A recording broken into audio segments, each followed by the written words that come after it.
Hey, you ready to get into something interesting today? Always. What do we got? Okay, so we're really going to dive deep into Jorah Mormont, from Game of Thrones. Ah, Sir Friendzone himself. Exactly.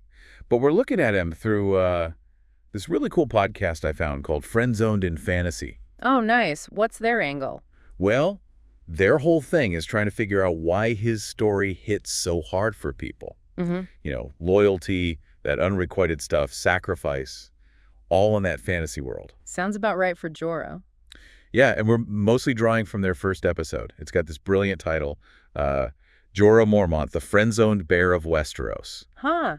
I love that. So it's more of a fan perspective then. Totally. The hosts, Alex and Maria, they just chat about it like fans, but they dig into these deeper themes too. It's super approachable. That sounds fun. Less academic, more relatable. Exactly. And look, you might think, why Jorah's love life? But honestly, if you've ever had, those tricky relationships. Huh?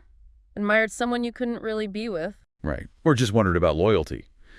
Jorah's story, especially how this podcast breaks it down, it's like this this wild case study. A fictional case study, but yeah. Exploring real feelings. Yeah. Through dragons and, magic swords.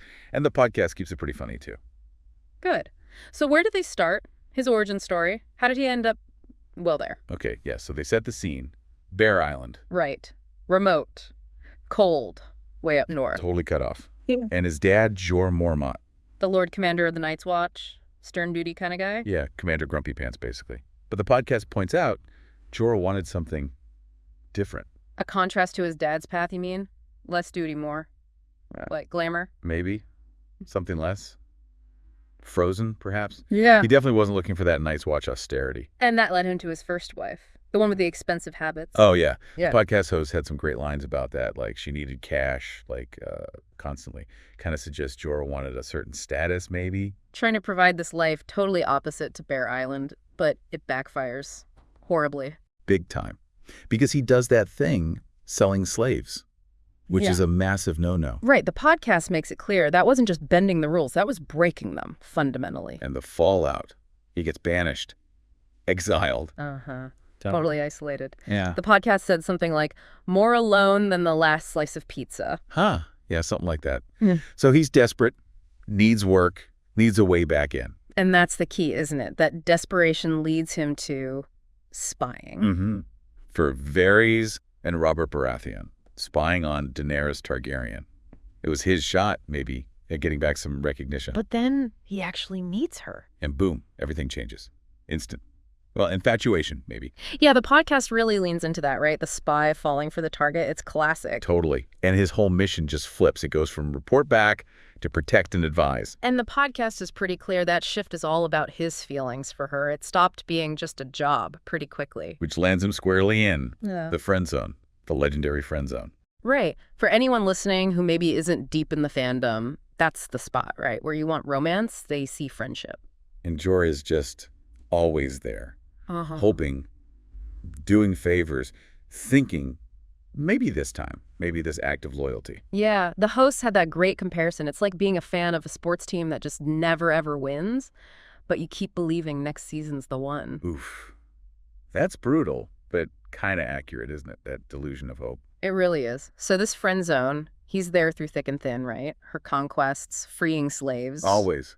Constant presence, unwavering support. But the podcast really contrasts that with who she actually gets involved with romantically. Drogo, Durario, later Jon Snow. Yeah, Jorah's always on the sidelines of that part of her life. And what the podcast found interesting was his lack of, obvious bitterness. I mean, most people would be pretty resentful, wouldn't they? You'd think. But he just sort of accepts the best friend role, even though you got to assume it's tearing him up inside. The host kind of wrestled with that. Is it beautiful, this unconditional thing? Or is it, and I think they use the term super masochistic. Yeah, that was it. It was a sharp take. Makes you wonder about that line between devotion and, self-destruction, maybe. Definitely. But, the past always catches up. Always. That original sin, the spying, it comes out. And it's Barristan Selmy who spills the beans, right? Awkward. Super awkward. And Daenerys.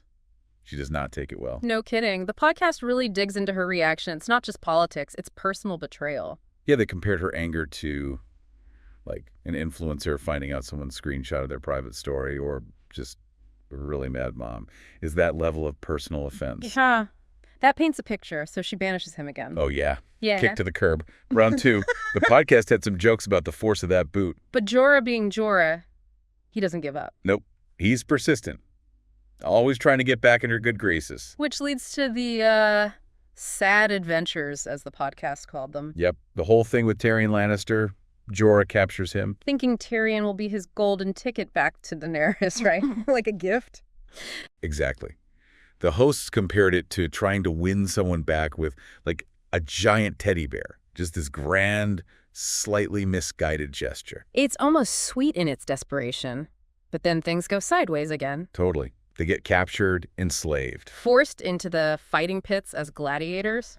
Brutal. And just when you think it can't get worse for the guy. Grayscale. Ugh, grayscale.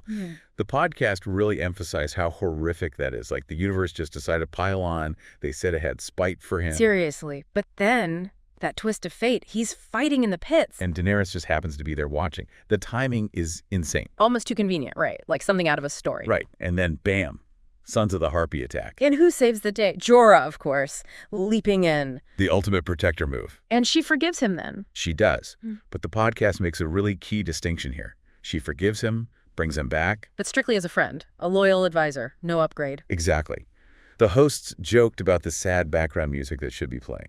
Like, world's smallest violin for Sir Jorah. Ouch.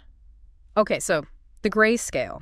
That's a death sentence, basically. Pretty much turns you to stone. Slowly. Horrible. And Jorah tries to hide it at first. Just wants to keep serving her, even with this ticking clock. But she finds out. And she sends him away again, but this time. To find a cure. And the podcast notes it's because of his loyalty, right? Not romance. Yeah, that's the motivation they highlight. Right. It's his devotion she values. Which leads him on that crazy mission with Jon Snow, hunting a white. Beyond the Wall, yeah. Talk about dangerous, basically a suicide run. But then the most unlikely person steps in, Sam Tarly. Good old Sam. With that incredibly risky and, frankly, kind of disgusting sounding procedure, the podcast didn't spare the details. But it worked. Against all odds. Miraculously, yeah. He's cured. But nothing changes with Daenerys. Still firmly, irrevocably in the friend zone. Healthier, but still there. Exactly. Physically saved, romantically, same place. Okay, so here's where the podcast apparently threw a curveball. They suggested Jorah had a true love before Daenerys. Oh, yeah, this was interesting. I was like, wait, who? Not who, but what? What? Okay, now I'm really intrigued. His Valyrian steel sword. Heartsane. His sword. Seriously. That was his true love. That's what Alex and Maria proposed. It was his ancestral sword, gift from his father, symbol of his house. And didn't he? Oh, man, he sold it, didn't he, for his first wife? Yep.